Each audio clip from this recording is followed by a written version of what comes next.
Buenas tardes. Después de algunos meses de pausa, retomamos este proyecto que consiste en la lectura de Ser y Tiempo, lectura y comentario de uno de los libros más importantes del siglo XX. Y hace algunos meses nos habíamos quedado en el párrafo 9, fue el último que revisamos, y hoy tocaría el análisis al parágrafo 10, que se intitula Delimitación de la analítica del Dasein frente a la antropología, la psicología y la biología. Como hemos apuntado en las sesiones previas, lo que Heidegger ha logrado hasta este punto es una delimitación de la existencia frente a toda hegemonía ontológica que se presentaba hasta ese momento y que de alguna manera se resumía bajo la idea de la presencia, ¿no? En qué medida la pregunta por el ser quedaba asumida en la pregunta por la presencia, por el estar ahí de las cosas, y que pareciera entonces que el ser humano, o la pregunta por el ser humano y su determinación ontológica, caería también bajo ese ámbito, ¿no? Que sería un estar ahí como las demás cosas. Lo que hemos visto en el parágrafo 9 es llevar a cabo una delimitación de la existencia como aquello que de alguna manera remite a un no ser, a un no estar presente, ¿no? Lo cual ya lo había anticipado en el parágrafo 4, cuando decía que el Dasein no es simplemente un ente que se encuentre entre otros entes. Si pensamos de esto de manera radical, todo ente se entiende a partir de la ontología, a partir del ser, mientras que el Dasein se entendería a partir de la existencia, cosa que Heidegger va a llevar a su radicalidad en el sentido de que este Dasein, pues más bien no es un ente precisamente porque no está bajo el dominio ontológico, ¿no? Sino fuera de ello. Y por eso entonces asigna el nombre de existencia, y que más adelante en algunas conferencias y en otros textos va a enfatizar la relación entre existencia y Dasein, ¿no? Que precisamente Dasein, lo que se enfatizaría ahí es el ser el ahí, ¿no? Ser el ahí en el sentido de ser lo abierto, estar en, en tanto abierto. Y eso cuestionaría entonces las determinaciones ontológicas de la metafísica occidental que han buscado el ámbito de lo cerrado, como ya hemos señalado en otras ocasiones. Entonces, en ese sentido, ahora lo que propone Heidegger es tratar de aclarar la relación entre este análisis del Dasein, que es esta analítica existenciaria, precisamente porque se trata de pensar aquello que determina al Dasein, que es su existencia, y diferenciarlo de otras determinaciones ontológicas, o de otras tematizaciones que pudiesen fungir de base para algunos saberes, ¿no? O algunas ciencias, como es el caso de las que menciona aquí. ¿Qué característica tienen estas ciencias que menciona aquí Heidegger, la antropología, la psicología y la biología? Pues que tratan de pensar lo humano desde diversas perspectivas. Se trataría entonces de pensar al ser humano, y en qué medida entonces esto se diferenciaría de esa analítica existenciaria del Dasein, ¿no? Que como sabemos va a ser interpretada en la cercanía de Ser y Tiempo, en la cercanía de su publicación, como una antropología filosófica. Recordemos que las dos interpretaciones más comunes que se llevaron a cabo de Ser y Tiempo fueron aquellas que vieron al libro como una antropología filosófica o como un representante del existencialismo, ¿no? Precisamente porque lo que estaría en el centro, de acuerdo con esa interpretación, sería la existencia. Pero si remitimos a esto que hemos intentado señalar, en el sentido en que la existencia no sería una cuestión ontológica, ¿no? Es decir, que estaría más bien pensado, incluso terminológicamente, como aquello que está fuera de ser, como esa ausencia de ser, y esa ausencia de ser remite precisamente al ámbito de eso abierto, ¿no? Entonces el Dasein sería ese existente determinado por lo abierto y no por un objeto o un contenido determinado o específico, como sería la pretensión de alguna ontología o de alguna ciencia. Entonces, por eso para Heidegger va a ser importante en este punto esta diferenciación con las ciencias que tratan de pensar lo humano y en qué medida la analítica existenciaria, en el marco de eso que él llamó ontología fundamental, que es lo planteado aquí en Ser y Tiempo, se diferenciaría, ¿no? Hay que señalar que estos planteamientos, como ya lo hemos indicado también en otras sesiones, van a ser cuestionados, repensados, reinterpretados en momentos posteriores, especialmente a finales de la década de los 20, con esa metafísica del Dasein y con esa metontología, ¿no? A lo que ya hicimos referencia en otros momentos, y que en cierta medida abriría o puede abrir la perspectiva de plantear una antropología filosófica, ¿no? Esto evidentemente con su delimitación y su relación con esta ontología fundamental. Pero bueno, si regresamos al parágrafo 10, estaría aquí el planteamiento que señalamos como los límites de la analítica existencial frente a la antropología, la psicología y la biología, y esto que se refiere, dice Heidegger, solamente a la pregunta ontológica fundamental, ¿no? Que eso es lo determinante y lo que le interesa. No excluye estas lecturas que se hicieron a partir de lo señalado en Ser y Tiempo, pero no era el objetivo determinante. Si revisamos el parágrafo, lo que Heidegger va a plantear es que estas ciencias, la antropología, la psicología y la biología, presuponen una idea de ser humano. Y esa idea de ser humano correspondería entonces a este ámbito ontológico de la tradición, pero que las tres concuerdan en pensar lo humano desde perspectivas modernas y por ello entonces en este parágrafo 10 el énfasis recaerá en la idea de sujeto y la idea de subjetividad a partir de Descartes, que sentaría las bases para cualquier posibilidad científica posterior. Y por eso entonces en el segundo párrafo remite a esta posibilidad o a este planteamiento de Descartes, ¿no?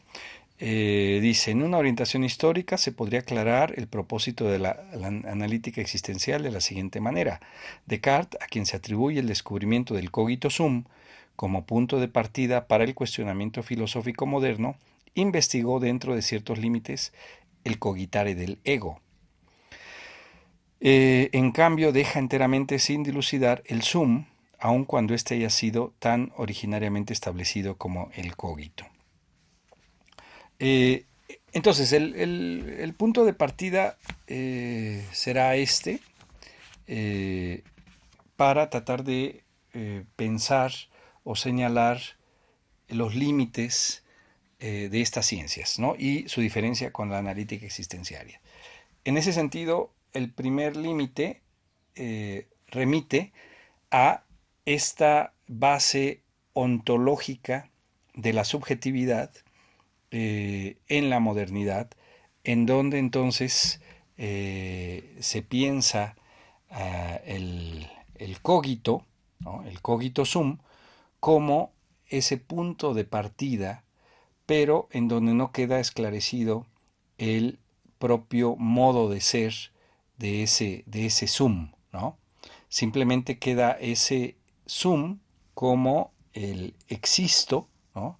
Que sería, digamos, el modo de ser del ego, ¿no? Que sería la existencia, ¿no? Ese existo y esa existencia en el sentido de la tradición y que como sabemos remitiría a la realización o al modo de presentarse de algo, de aquello que es, ¿no? Que sería el ámbito de la esencia. Entonces, esta existencia realizaría esa esencia. Pero recordemos, como ya lo anticipó en el parágrafo 9, que esta correspondencia entre existencia y esencia de la tradición, existencia y esencia, corresponderían a ese ámbito de la presencia, es decir, estarían en el ámbito ontológico de la presencia bajo la hegemonía de esta idea de ser, frente a lo cual Heidegger rompe, ¿no? La idea de existencia en Heidegger, como ya señalamos, Existenz en alemán, lo que busca enfatizar es precisamente ese estar fuera de esa dimensión ontológica de la presencia. Eh, y entonces toda subjetividad estaría en ese juego de existencia y esencia, ¿no? En donde no quedaría suficientemente clara la determinación de ese modo de ser que justifica o que sustenta al sujeto. Y en el siguiente párrafo continúa con esa determinación y como sabemos esa idea de sujeto, ¿no? La idea de subjectum, sería la traducción del hipokeimenon aristotélico. Si recordamos lo que ya hemos señalado, en tanto el hipokeimenon es una manera de hablar de la usía, ¿no? Que sabemos es la primerísima categoría que señala Aristóteles y respecto de la cual se pueden nombrar y se pueden eh, tematizar las otras categorías. Eh, esa primerísima categoría, la usía, que como sabemos en el uso normal, cotidiano, remitía a casa, a propiedad, a hacienda, y que marcaba el vínculo más estrecho entre el ciudadano y la polis, entre el ciudadano y la ciudad, y que probablemente por eso Aristóteles elige el término, para marcar esa determinación o ese carácter determinante que tiene algo así como la usía, ¿no? Que es lo inamovible, que es lo inmóvil, que es el inmueble, ¿no? Eso sería la casa o la propiedad. Eh, y eso sería lo más determinante de aquello que es, ¿no? Recordemos que en su metafísica, ante la pregunta por lo que es, la pregunta por el ente, Aristóteles señala que esa pregunta más bien debe trasladarse a la pregunta por la usía, ¿no? Tal como señala en el libro séptimo de la metafísica. La usía daría de alguna manera respuesta a la pregunta por el ente, ¿qué es el ente? ¿No? Y una manera de tematizar eso inmueble que determina lo que es, pues es precisamente el hipokeimenon, es decir, el substrato o aquello que subyace a lo que es. Y ese término, hipokeimenon, es lo que se traduce como subjectum, como sabemos. Y el sujeto entonces sería, el sujeto, sería aquello que determina lo que es. Pero en la modernidad ya no, ese subjectum ya no corresponde a todo lo que es, sino precisamente a un ente específico, a un ente determinado que es el cogito sum que ha señalado Descartes, ¿no? En ese cogito sum se determina el substrato, ¿no? Y la posibilidad entonces de pensar aquello que puede ser, ¿no? Y aquello que puede ser es eso que aparece para ese yo que piensa, para ese yo que existe en el sentido de existencia y que sabemos colocará las bases de la modernidad en toda su plenitud.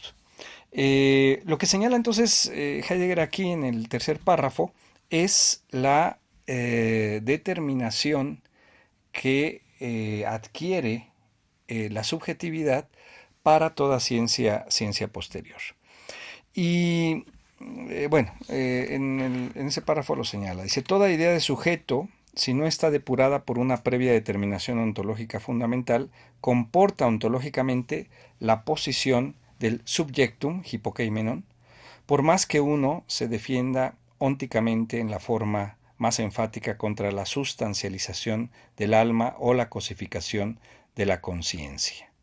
La coseidad misma tiene que ser previamente aclarada en su procedencia ontológica, para que se pueda preguntar qué es lo que debe entenderse positivamente por el ser no cosificado del sujeto, del alma, de la conciencia, del espíritu y de la persona, ¿no?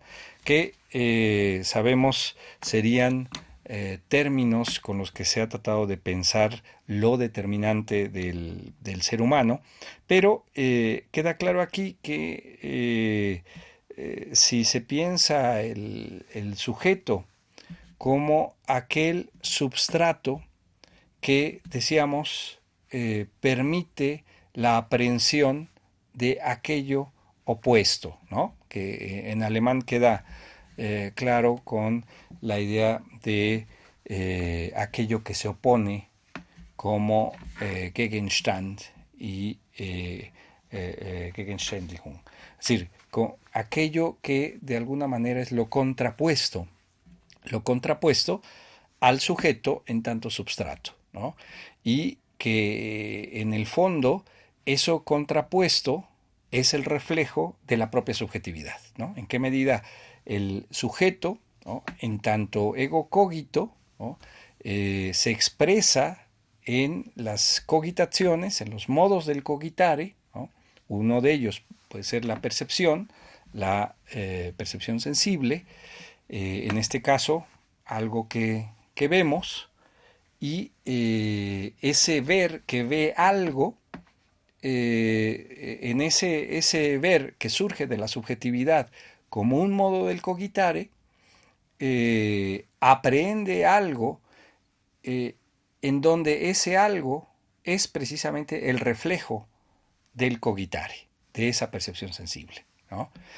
Y de alguna manera sabemos ese reflejo se expresa posteriormente ya en el término representatio, ¿no?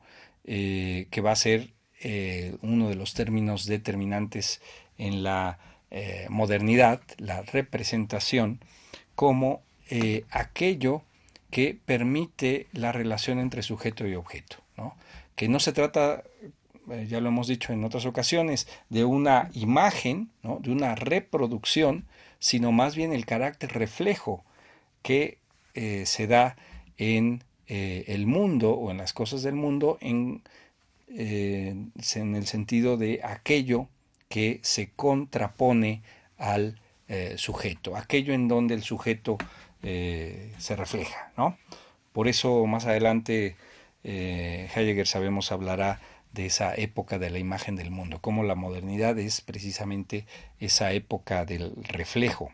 Ahí nos reflejamos, ahí confirmamos precisamente aquello que somos, y por lo tanto también se abre esa posibilidad de que el origen del conocimiento está en la propia subjetividad, en las propias posibilidades del cogitare, y por lo tanto también la posibilidad del control sobre aquello en lo que nos reflejamos. Eh, entonces, si se entiende esta base subjetiva como determinación ontológica de este ente, es decir, eso caracterizaría en la base eso humano, ¿no? En términos ontológicos, y por lo tanto los saberes que se construyen sobre esa base ontológica, sobre esa idea de ser humano, que, como bien señala aquí, está pensada más bien vía negativa, es decir, en esa contraposición con lo objetual, ¿no? Que se diferencia de la subjetividad, y en donde la subjetividad entonces es aprendida como esa no coseidad, como ese no objeto, ¿no? Eh, y en el fondo, pues gran parte de los términos estarían determinados así vía negativa, ¿no? Estos que ya se señalaron en el sentido de alma, conciencia, espíritu o persona, ¿no?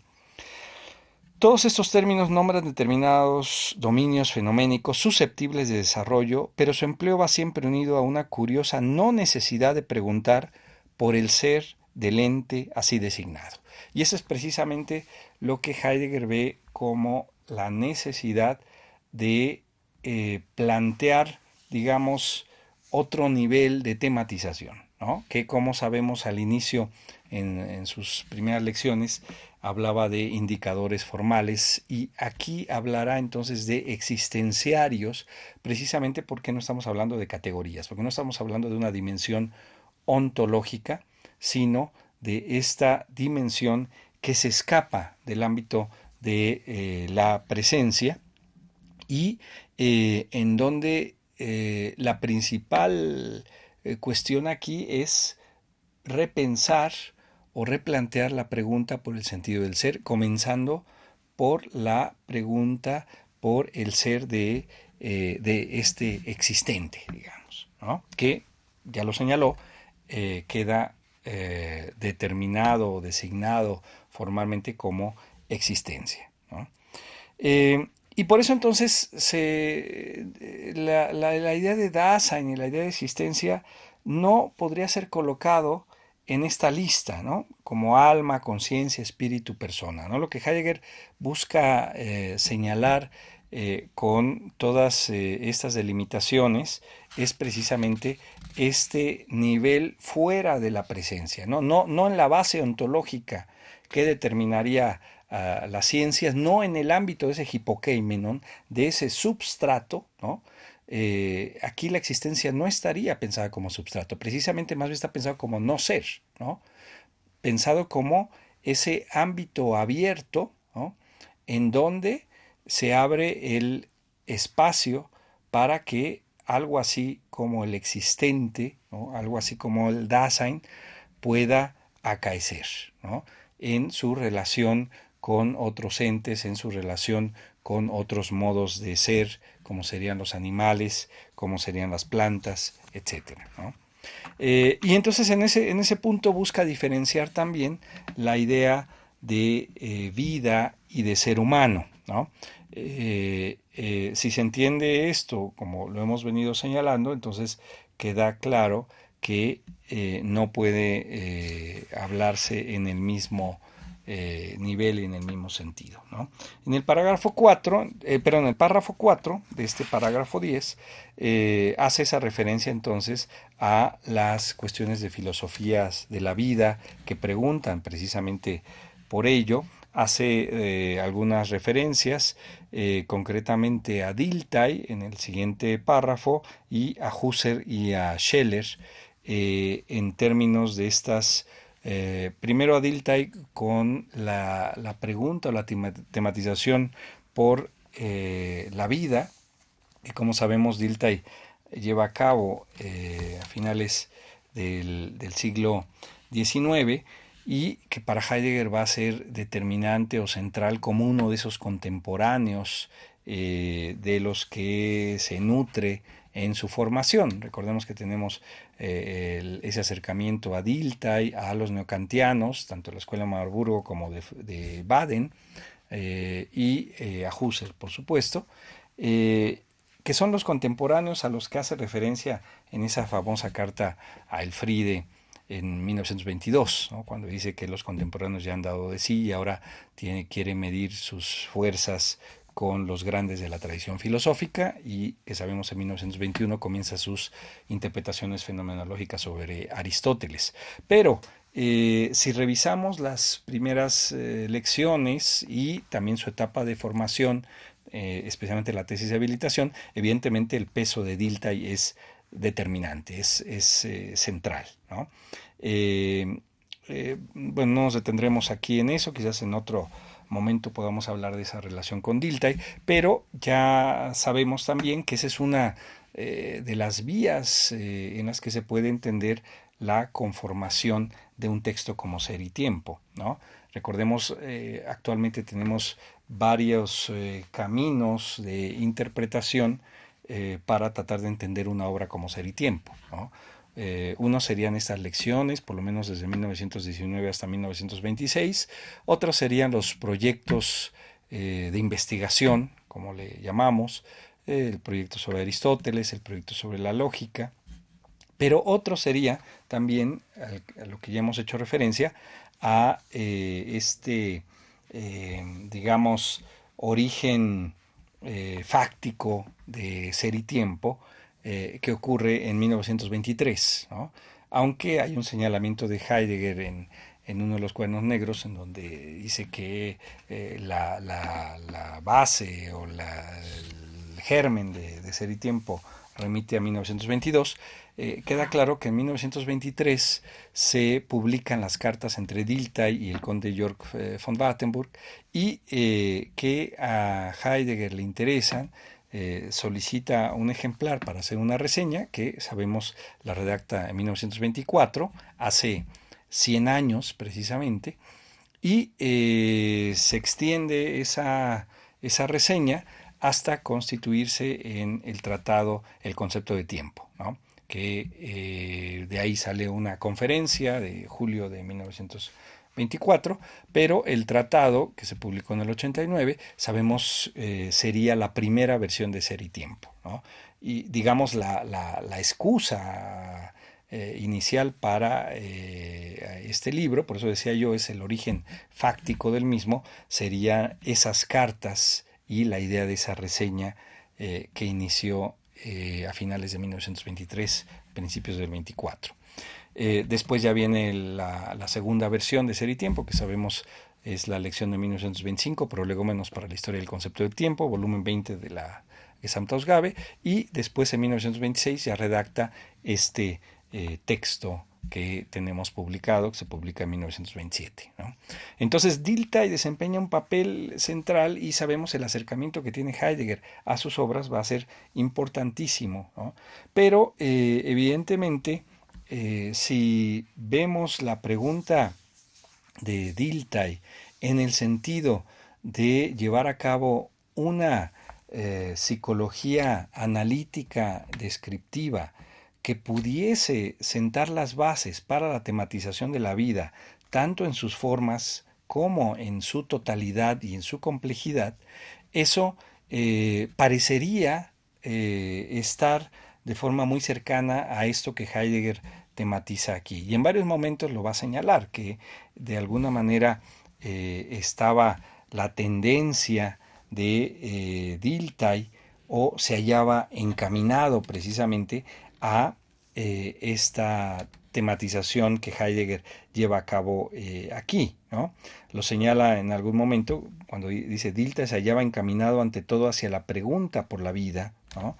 Y de alguna manera, si se piensa esa cercanía, digamos, de Dilthey a Heidegger, habría que pensar también en algunas diferencias importantes. Y una de ellas que me parece que puede dar un hilo conductor en esta diferenciación, precisamente para no pensar o simplemente decir que se trata de lo mismo, ¿no? Que la pregunta de Dilthey por la vida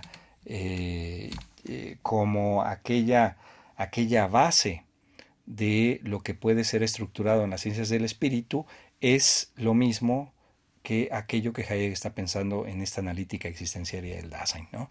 Y yo creo que una diferencia importante es la relación que Dilthey establece con la propia tradición y en qué medida se distancia de esto que venimos señalando en el ámbito de la subjetividad, ¿no? En qué medida se lleva a cabo un rompimiento con ello o está todavía en ese sentido. Hay dos cuestiones que me parece que ligan a Dilthey de una manera estrecha con la tradición moderna, aunque sí plantea una radicalidad, ¿no? Incluso yo tengo un libro de 2007 en donde planteo estas diferencias y le llamo precisamente subjetividad radical, ¿no?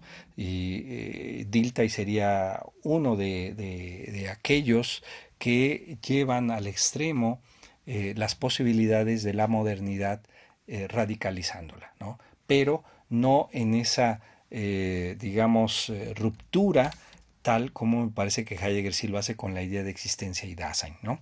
Y decía yo, hay dos elementos. Uno de ellos es el énfasis que hace Dilthey en la ampliación de la conciencia, ¿no? No rompe con la idea de conciencia que sabemos es una de las herencias directas de la modernidad. Incluso él enfatiza y destaca en muchas ocasiones esto ya difundido en el siglo XIX como Satz de fenomenalité, de ese principio de fenomenalidad en donde se enfatiza que si algo es dado a la conciencia necesariamente. Pero no se trata de una conciencia solamente de carácter teórico-cognoscitivo, sino como señala y enfatiza Dilthey, se trata de una conciencia ampliada, ¿no? Una conciencia de carácter volitivo y de carácter afectivo. Entonces habría ahí un ámbito de ampliación de la conciencia que eso remite a esta radicalidad al interior de la propia subjetividad. Y el otro es una cita que Heidegger señala en este volumen que indiqué, el concepto de tiempo, que, como decíamos, toma como base el epistolario entre Dilthey y el conde Georg von Wartenburg y que constituye la primera versión de Ser y Tiempo. Y muy cerca del inicio, ahí Heidegger hace estas referencias a Dilthey.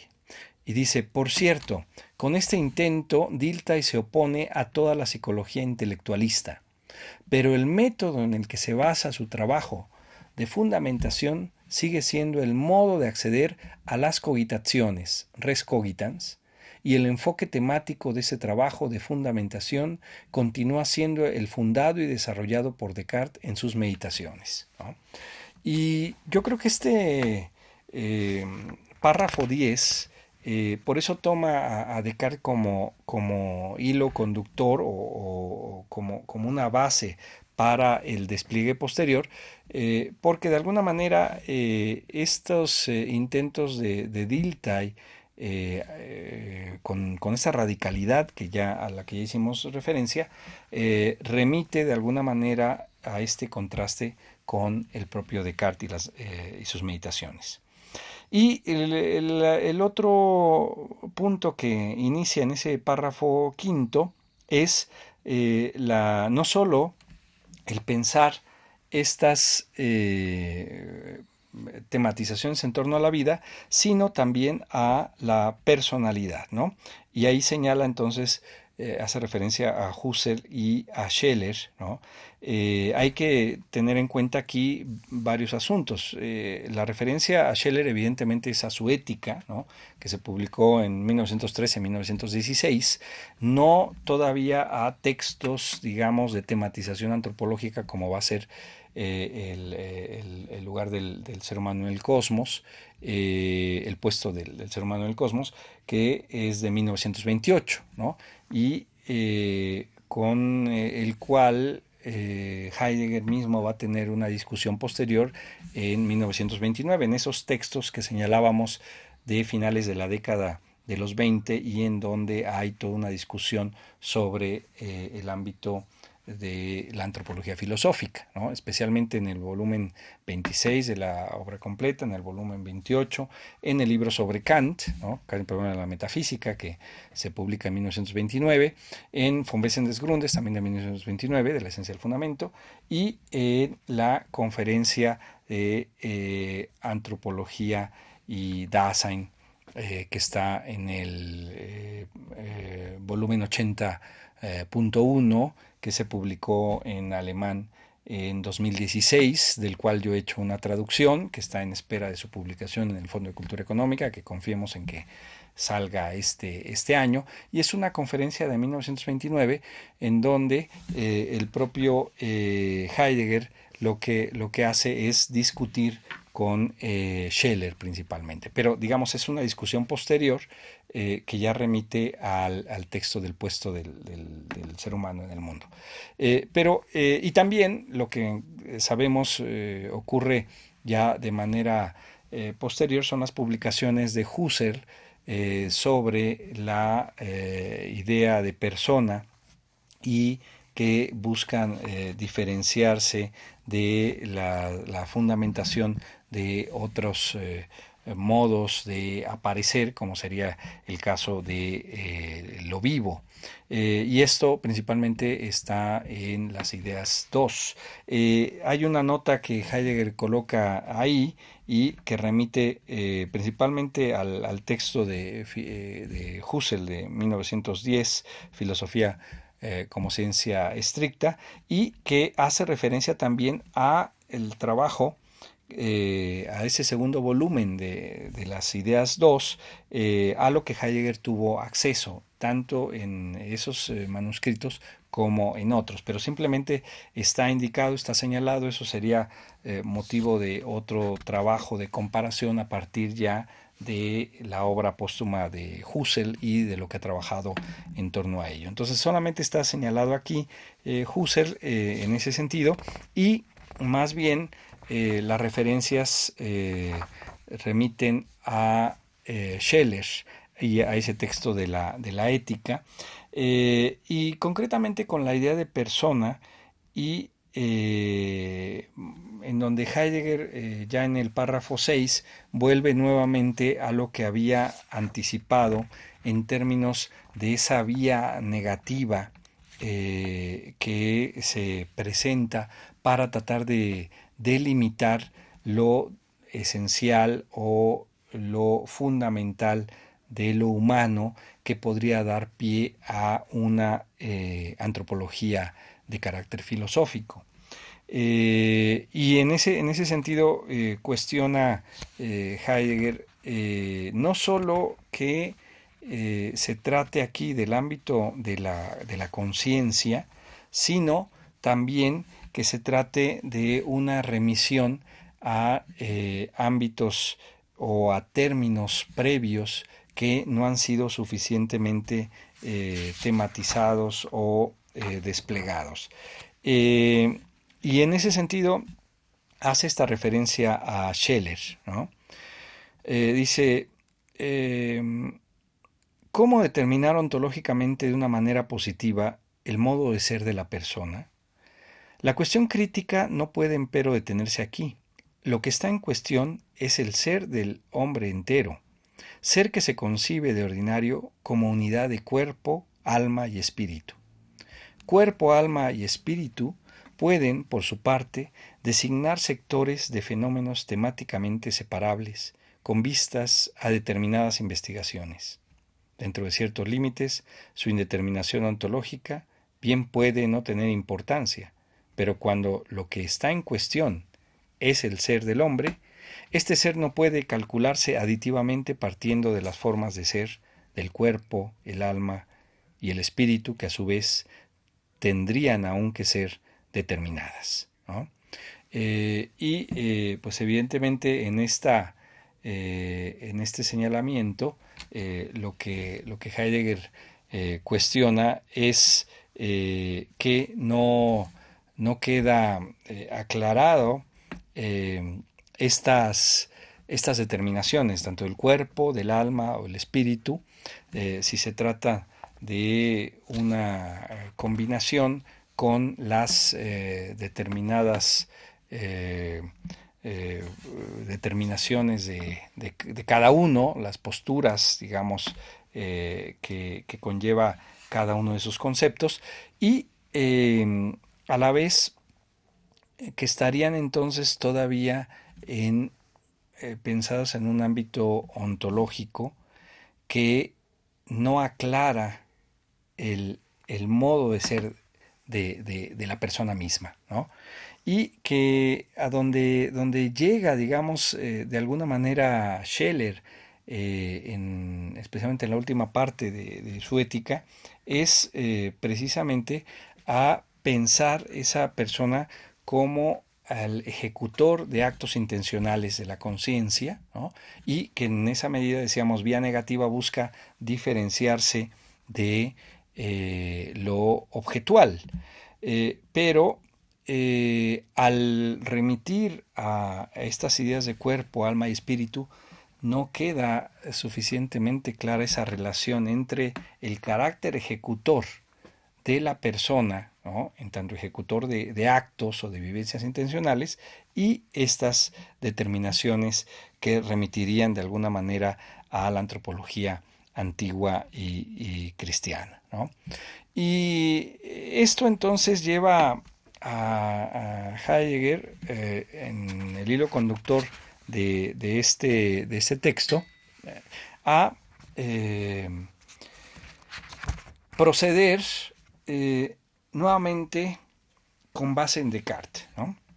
Ya vimos que la orientación histórica la coloca en Descartes, después también estas remisiones de las determinaciones posteriores desde el ámbito de una psicología o una filosofía de la vida, pero también las presuposiciones y determinaciones de la conciencia. Eh, y curiosamente también toma de Descartes el modo de proceder, ¿no? Si recordamos las meditaciones, cuando Descartes piensa la forma en la que puede buscar ese fundamentum inconcusum, ¿no?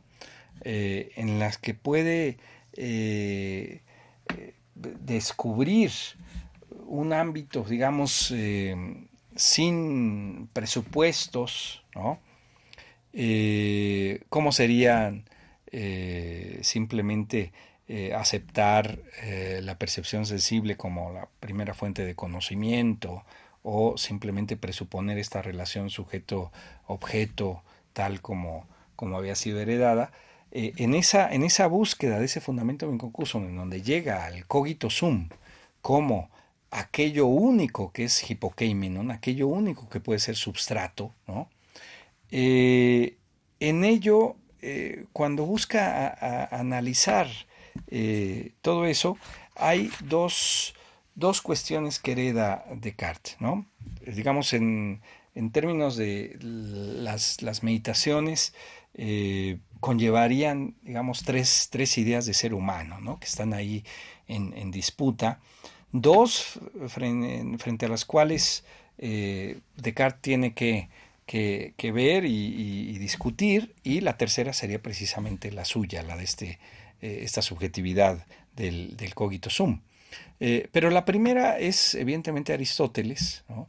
Y lo señala en sus meditaciones cuando hace esa mención y esa herencia de la idea de ser humano que el propio Heidegger señala aquí en el párrafo 7, ¿no? La definición del ser humano como zon, logon, ejon, en el sentido de animal racional, ¿no?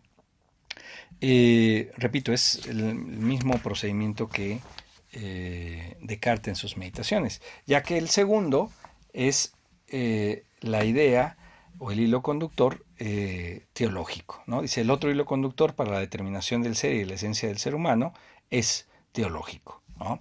Y que en el fondo sería esta visión creacionista del ser humano que estaría a la base de la determinación ontológica que recibe el propio Descartes, ¿no? Entonces Descartes se enfrenta a esta idea heredada de Aristóteles, en donde el ser humano sería este animal racional, o se enfrenta también en esta herencia inmediata de la Edad Media a la dimensión teológica en donde el ser humano es un ente creado, ¿no? Entonces, esas dos cuestiones son las que están en juego en sus meditaciones y, por supuesto, la tercera es la propuesta de la subjetividad a partir de ese ego cogito que determinaría al subjectum y que determinaría el hilo conductor posterior. En el siguiente párrafo, Heidegger llega precisamente a eso, ¿no? Bueno, pero antes de eso, solamente hay una alusión que quisiera hacer en el párrafo 8, cuando tematiza esta dimensión teológica del ser humano y hace alusión a esta trascendencia, digamos, de carácter teológico, ¿no? Hay una carta que Heidegger escribe a Max Müller más o menos en 1947. Están en las cartas que tradujimos Carlos Gutiérrez y yo, las cartas de Heidegger con Max Müller y con Bernard Welte, son de 2006 si no me equivoco. En una de esas cartas hace un señalamiento Heidegger en términos de algo que había pensado y que iba a estar en la parte no publicada de Ser y Tiempo y que tenía que ver con lo que él llama la diferencia teológica, ¿no? Es decir, lo que conocemos tanto en Ser y Tiempo como en los problemas fundamentales de la fenomenología es el énfasis en esta diferencia ontológica, esta diferencia entre ser y ente, pero en qué medida Heidegger había planteado la posibilidad de una diferencia teológica que estaría evidentemente en la posibilidad de plantear la diferencia entre ser y Dios, ¿no? Pero bueno, eso queda simplemente señalado por las referencias que hace aquí en términos de esa trascendencia que pudiese plantearse en ese sentido, una trascendencia teológica y que pudo haber sido pensada por Heidegger de manera posterior y está anunciada en esa carta del 47 a Max Müller. Pero bueno, si regresamos al texto, decíamos entonces que esas dos ideas de ser humano que están en juego, esa idea heredada de Aristóteles y la idea cristiana o teológica, confluyen, ¿no? Tal como ocurrió en la modernidad, en Descartes y en la herencia cartesiana, ¿no? Y que llegan entonces nuevamente a eso que Heidegger al inicio del parágrafo había señalado como punto de partida con Descartes, ¿no? Es decir, ese punto de partida que señaló como importante para poder diferenciar la analítica existenciaria de cualquier otra posibilidad ontológica o científica que se asiente sobre esa base ontológica, remite a Descartes.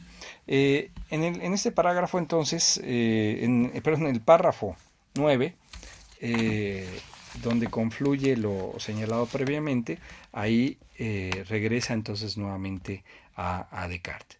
Dice, las fuentes decisivas para la antropología tradicional, vale decir, la definición griega y el hilo conductor teológico, indican que más allá de una determinación esencial del ente llamado hombre o ser humano, la pregunta por el ser queda en el olvido, y que a este ser se lo comprenda más bien como algo obvio en el sentido del estar ahí de las demás cosas creadas. Ambos hilos conductores se enlazan en la antropología moderna con la exigencia metodológica de partir desde la res cogitans, la conciencia, la trama de las vivencias. Pero en la medida en que también las cogitaciones permanecen ontológicamente indeterminadas o se las considera una vez más inexpresa y obviamente como algo dado cuyo ser está fuera de todo cuestionamiento, la problemática antropológica queda indeterminada en sus fundamentos ontológicos decisivos. Y digamos, con este párrafo cierra Heidegger esta discusión en torno a la antropología y a estas bases, digamos, ontológicas que exigirían, que sería esta idea de ser humano que él ubica en la subjetividad moderna. Y claro, entonces lo que queda fuera, como ya indicamos, es precisamente la existencia, ¿no? Cuando dicen más allá de una determinación esencial, ¿no? Del ente llamado ser humano, la pregunta por su ser queda en el olvido. Pero, digamos, esta determinación griega y el hilo conductor teológico, ¿no? Lo que señalaría Heidegger es que tematizan el qué del ser humano, ¿no? Es decir, por eso se trataría de una determinación esencial del ser humano, ¿no? Y lo que ya hemos enfatizado en el parágrafo 9 es que no se trata de una mera inversión de los términos, ¿no? Como lo hizo Sartre en algún momento, que bueno, si la tradición metafísica anteponía la esencia a la existencia, y lo que Heidegger hace es intercambiar, y ahora la existencia está antes de la esencia. Ya lo indicamos al revisar el parágrafo 9.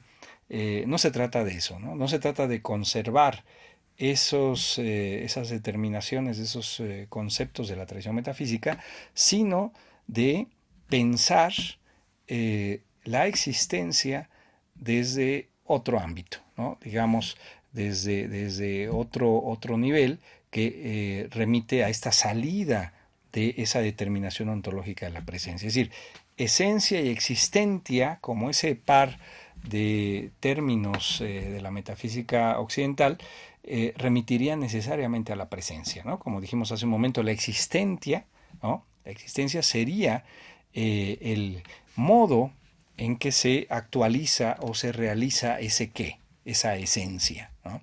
Y aquí no se trataría de eso, aquí se trataría de pensar aquello que está fuera, aquello que no es, y reitero, en qué medida se trata de ese ámbito abierto, desde donde puede pensarse algo así tan indeterminado como eso que somos, ¿no? Y que de ninguna manera puede, digamos, ser asociado o asimilado a un ente que es de forma cerrada o de forma determinada, ¿no? Yo creo que el hecho de existir, el hecho de ser mera posibilidad, el hecho de ser temporales, indican todas estas diferencias que salen del ámbito de la presencia, que salen de una determinación ontológica en sentido estrecho, y que abren entonces la perspectiva de esta analítica existenciaria del Dasein, ¿no? Que busca, repito, salirse de esto, ni siquiera constituirse como un fundamento, como decíamos hace un momento. No se trata de plantear un fundamento diferente, ¿no? Sino porque con esto Heidegger no busca hacer otras ciencias, ¿no? Que después vaya a ocurrir así con las lecturas que hace Binswanger, las lecturas que hace Medard Voss, por ejemplo, en el ámbito psiquiátrico, o todos los trabajos que se hacen incluso desde una perspectiva antropológica, eso ya es otro asunto, o sea, no es algo que Heidegger mismo haya propuesto, ¿no? A él lo que le interesa es en qué medida se puede repensar aquello que nos determina como ser humanos, ¿no? Y que en dónde estaremos atravesados por esta pregunta por el ser y que más adelante va a ser pensado en su dimensión histórica, en qué medida esto puede ser pensado de una otra manera, ¿no? Abierto en sus dimensiones y contrastado con la propia tradición filosófica, ¿no? Y el contraste inmediato pues es precisamente con lo que tuvo cerca Heidegger en términos de sus contemporáneos, a los que ya señalamos, y a la vez también lo que él ubicaba como una relación directa en su sentido epocal, que sería precisamente la modernidad, ¿no? Y ya en los últimos párrafos hace una breve revisión al ámbito, a la psicología nada más la menciona, aunque podemos hacer un rastreo a lo largo de sus textos, desde las primeras lecciones, desde 1919-20, toda una problematización de la psicología, incluso en el volumen 80.1 que mencionamos, hay una conferencia temprana sobre psicología y hay una serie de críticas en torno a ello. Y el último punto también que he señalado brevemente es la biología y esta diferencia que busca señalar con la tematización de la vida y la tematización del Dasein existente, ¿no? Ahí señala lo siguiente. En el orden de su posible comprensión e interpretación, la biología como ciencia de la vida se funda en la ontología del Dasein, aunque no exclusivamente en ella. La vida es un modo peculiar de ser, pero esencialmente solo accesible en el Dasein. Eso es algo que va a señalar aquí y que reitero más adelante se abrirá la perspectiva para pensar estos otros modos de ser que no son desplegados aquí en Ser y Tiempo, ¿no? Ya hemos escuchado la crítica que se hace frecuentemente, que si acaso lo planteado en Ser y Tiempo se ve el mundo de forma tan reducida, si solamente se está hablando del Dasein, se está hablando de los útiles, se está hablando de lo que está ahí, pero no hay una tematización en torno a los animales, en torno a la vida en general, en torno a Dios, en torno a las matemáticas, etcétera, ¿no?